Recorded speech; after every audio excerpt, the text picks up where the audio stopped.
Oke, baik anak-anak, sebelum memulai pembelajaran, boleh kali ya teman-teman kita berdiri dulu dari kursinya, kita peregangan dulu. Ini tadi sebelum ini ada pelajaran juga kan. Boleh tangannya dikedepanin, terus dikatasin, samping, ke bawah. Oke, kakinya diangkat-angkatin boleh. Putar badan terakhir. Boleh duduk lagi. Kembali ya masing-masing tempatnya.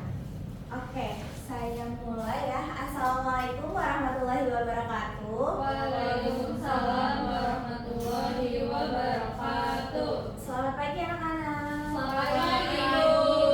Gimana nih kabarnya hari ini? Alhamdulillah, luar biasa.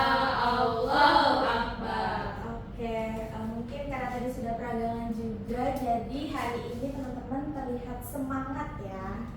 Oke, mungkin sebelum memulai pembelajaran, alangkah baiknya kita berdoa terlebih dahulu agar pembelajaran hari ini dapat berjalan dengan lancar dan dapat diingat itu dengan jangka waktu yang panjang. Boleh kita bahasnya dikit? Oke, baik, Bu. Sebelum mulai pembelajaran, alhamdulillah kita membaca doa sebelum membaca doa dimulai. Membaca doa selesai.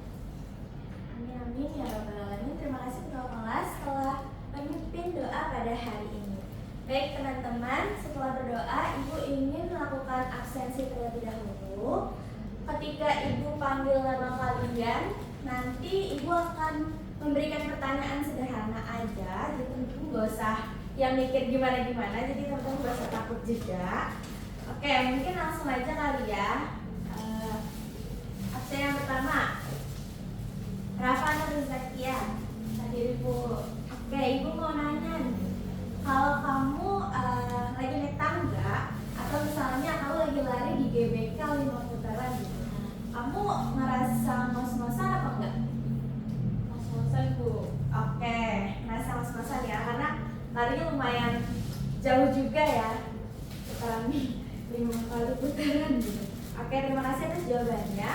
Kemudian Ria. Hadir, Bu. Oke, buat Ria pertanyaannya tadi kamu udah sarapan apa belum? Belum, Bu. Oke, belum. Berarti kalau misalkan kamu belum sarapan, misalnya nanti di jam berapa ya?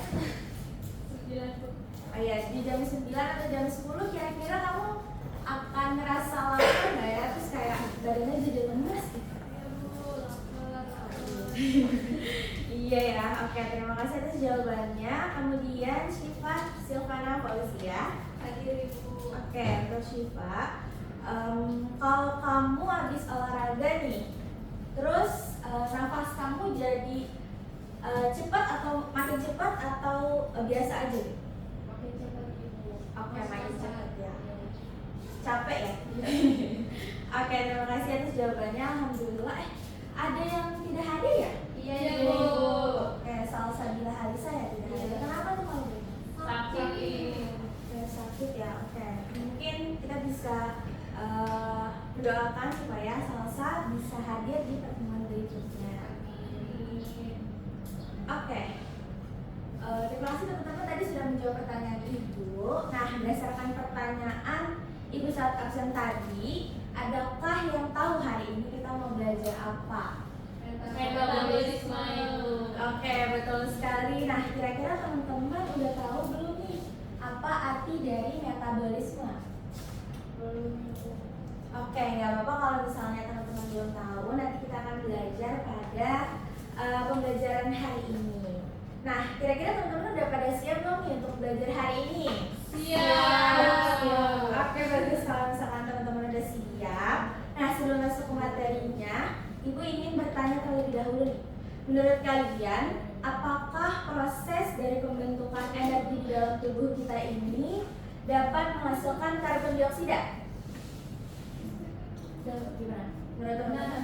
Iya, Bu. Betul, Ibu. Oke.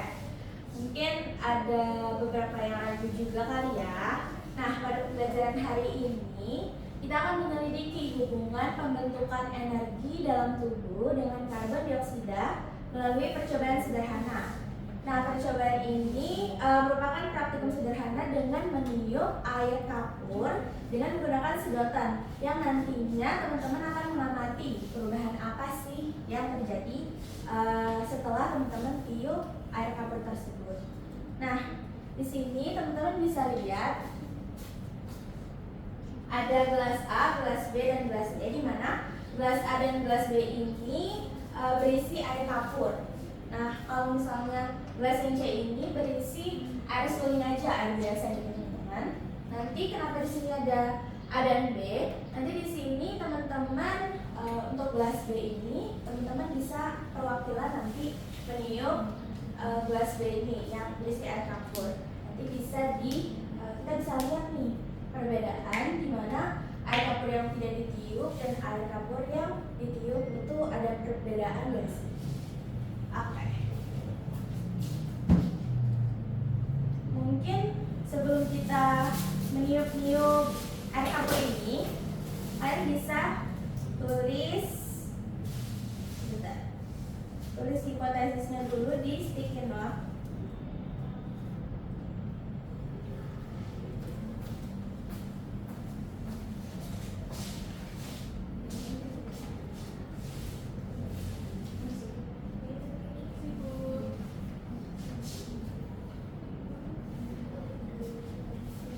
Teman-teman bisa isi dulu hipotesis dari praktikum kali ini. Sekaligus Ibu mau kasih tahu juga buat tujuan pembelajaran hari ini, kita akan menyusun hipotesis mengenai karbon dioksida sebagai hasil respirasi aerob berdasarkan hasil pengamatan. Kemudian kita akan menganalisis perubahan air kapur sebagai bukti adanya karbon dioksida hasil dari respirasi aerob, dan juga menyimpulkan bahwa respirasi aerob memerlukan oksigen dan menghasilkan energi serta karbon dioksida. Oke. Dari teman-teman siapa nih yang mau jadi perwakilan untuk meniup selama kurang lebih 1 menit? Meniup. Saya Bu. Oke, boleh ya. Boleh maju ke depan. Dibacakan Bu. Iya. Ibu juga. Sini. Iya. Yang B. Iya. 1 menit. Dimulai dari Sekarang. Boleh. Jadi jangan sampai ketelan ya.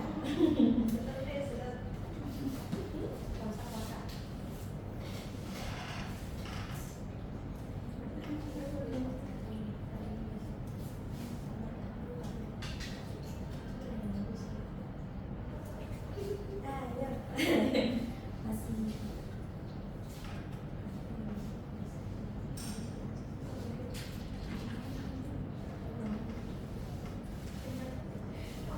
Nanti teman-teman setelah dia udah meniup gelas B ini, nanti teman-teman lihat nih, teman-teman amati apakah ada perbedaan di antara gelas A dan gelas B. Kalau di sini gelas B itu fungsinya untuk apa? Ini tuh untuk gelas kontrol. Jadi biar kelihatan aja gitu. Ini tuh yang air tanpa air kapur, tanpa kapurnya. Sedikit lagi. 4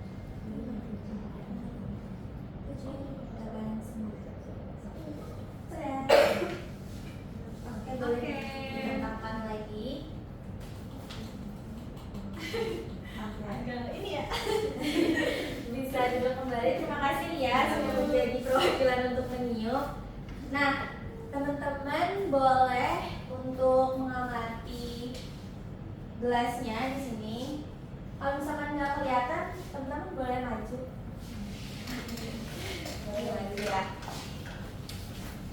Nanti setelah teman-teman mengamati,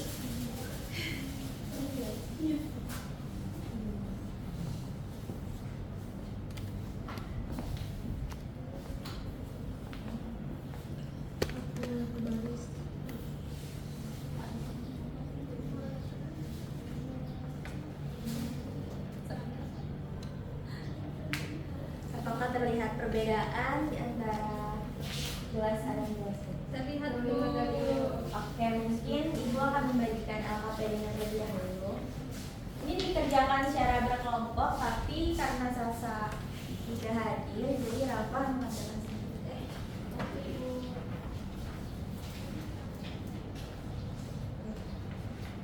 Oh iya, maaf teman-teman, tadi kan teman-teman udah mengisi hipotesis ya? Iya, Bu. Boleh dibacakan terlebih dahulu sebelum Boleh. mengisi. Oke.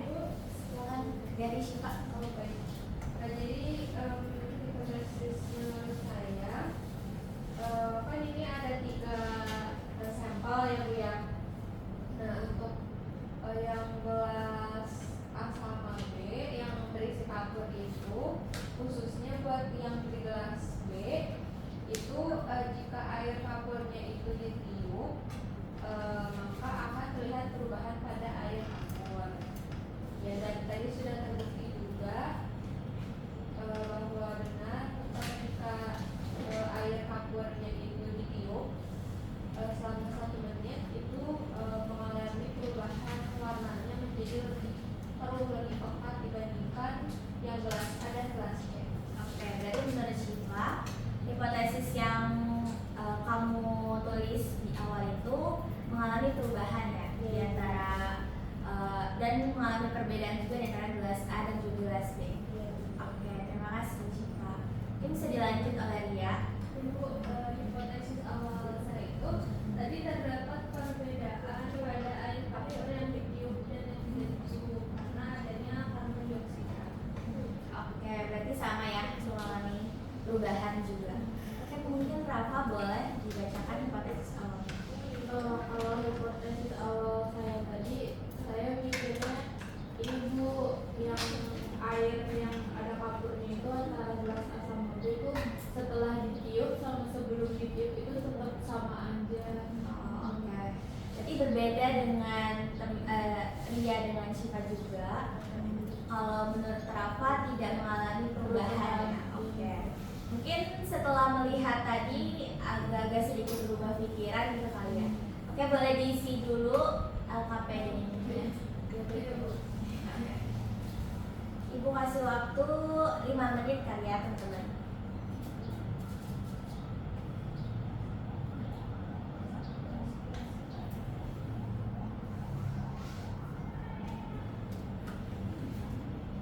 Apakah ada yang kesulitan?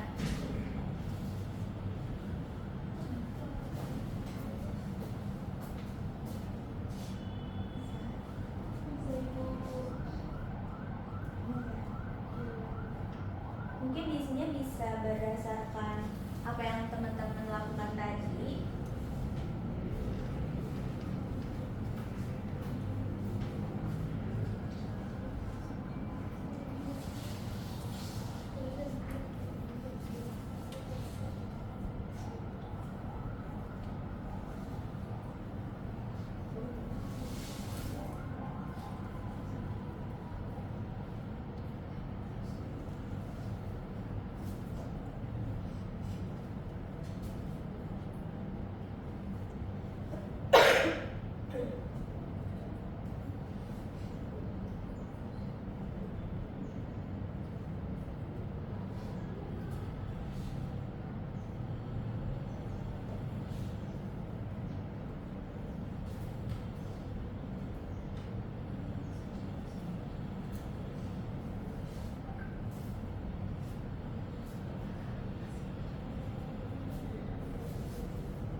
Kalau ada kesulitan bisa langsung ditanya aja ya.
bulan singkat. Dan apakah hipotesis kalian terjawab setelah kalian mengamati praktik sebagai minggu depan?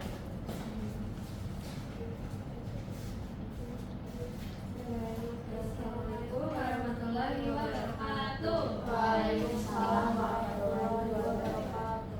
Jadi kami perwakilan dari kelompok 1 akan mempresentasikan hasil diskusi kami yang mengenai pembahasan keempat. Jadi berdasarkan hasil pengamatan itu di sini ada 3 gelas. Nah untuk gelas B itu yang air dan juga kapur itu sebelum ditiup itu warnanya terlihat dari kekuningan.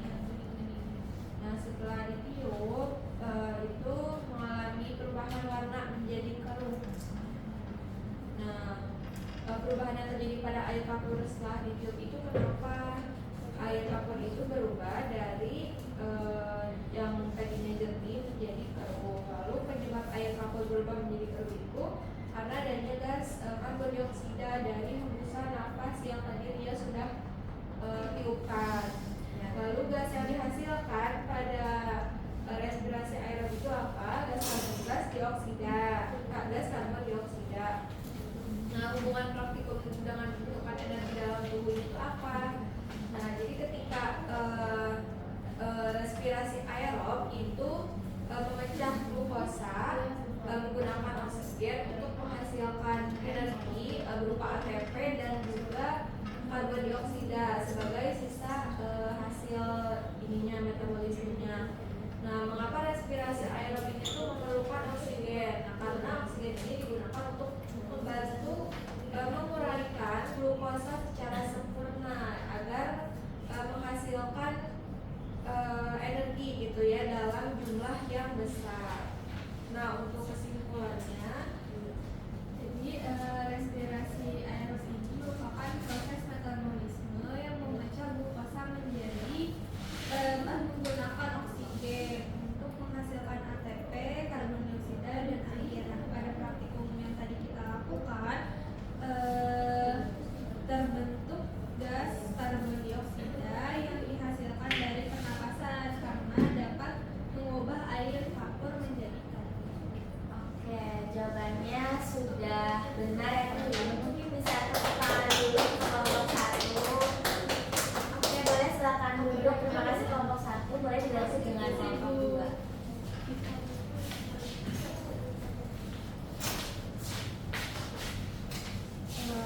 Oke baik, jadi terima kasih itu pembahasannya. Kalau dari saya sendiri pelatihan kelompok 2 ya tadi sudah melakukan praktikum.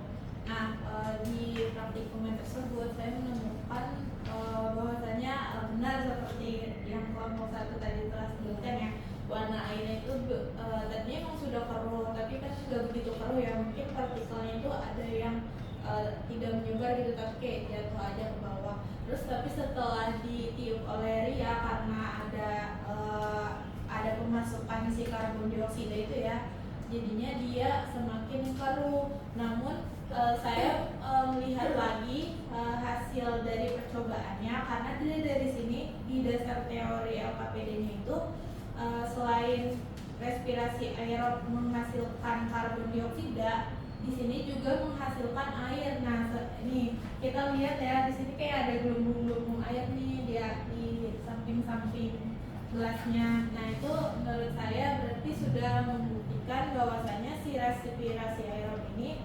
berfungsi untuk menguraikan si glukosa dengan bantuan oksigen untuk menghasilkan energi atau ATP, dan juga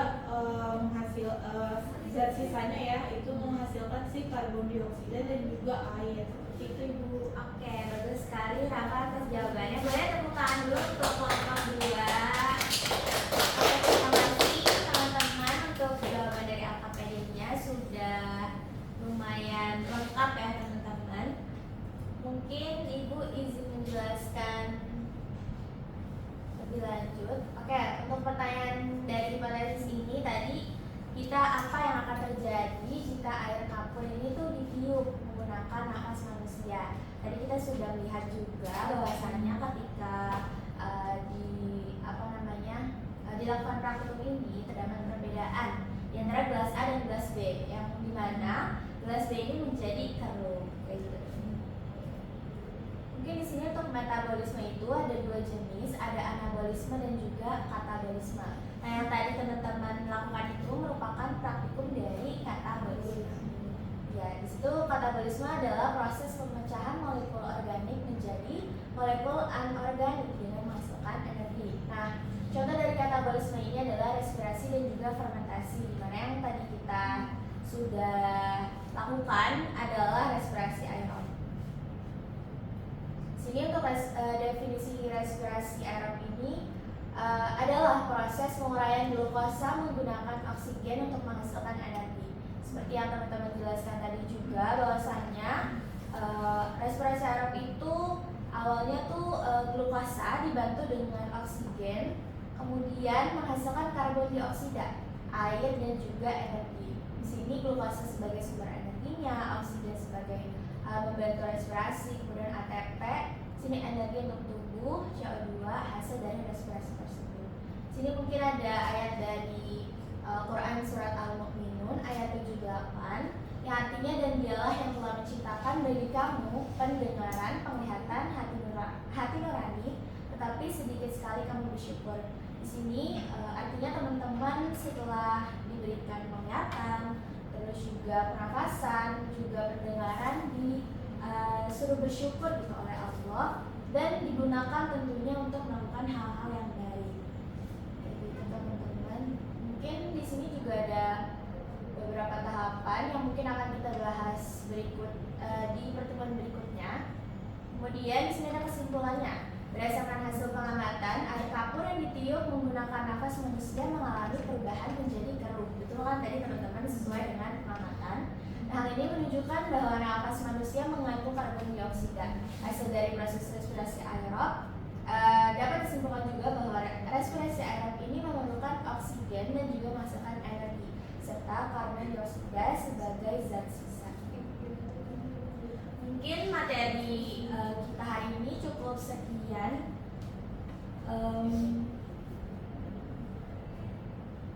Ibu ingin bertanya